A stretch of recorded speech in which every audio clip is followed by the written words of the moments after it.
Hello friends, இன்றைக்கு இந்த வீடியோவில் தமிழக அரசு சார்பில் தையல் மிஷின் வழங்கப்படும் அப்படின்னு சொல்லியிருக்காங்க. இது யார் யாருக்கெல்லாம் கிடைக்கும், எங்கே போய் விண்ணப்பிக்கணும், அதற்கான டாக்குமெண்ட்ஸ் என்ன அப்படிங்கிறதெல்லாம் பார்க்கலாம். தமிழ்நாட்டில் பிற்படுத்தப்பட்டோர் மற்றும் மிகவும் பிற்படுத்தப்பட்டோர் மற்றும் சிறுபான்மையினர் நலத்துறை சார்பில் பெண்கள் பொருளாதார ரீதியாக முன்னேற உதவும் வகையில் இலவச தையல் இயந்திரம் மற்றும் சலவை பெட்டி வழங்கும் திட்டம் செயல்படுத்தப்பட்டு வருகிறது.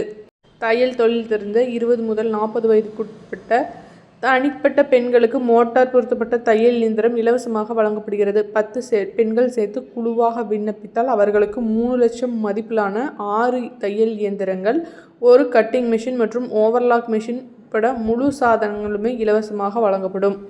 இந்த குழுக்கள் தனியாக ஒரு வங்கி கணக்கை தொடங்கி ஆதார் எண்ணுடன் பிற்படுத்தப்பட்டோர் மற்றும் சிறுபான்மை நலத்துறை அலுவலகத்தில் நேரடியாக விண்ணப்பித்தால் அவர்களுக்கு உடனடி உதவி வழங்கப்படும்.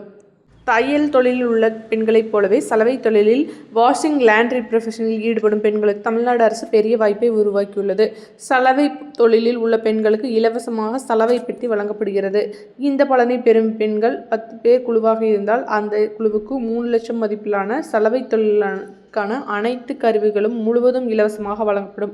மேலும் 10 பேர் குழு மட்டுமல்லாமல் 5 பெண்கள் குழுவாக இருந்தாலும் அவர்களுக்கு 5 லட்சம் மதிப்பிலான சலவையம், அதாவது லாண்ட்ரி அமைக்க தேவையான அனைத்து கருவிகளும் வழங்கப்படும் என அதிகாரி அமீர் பாஷா தெரிவித்துள்ளார்.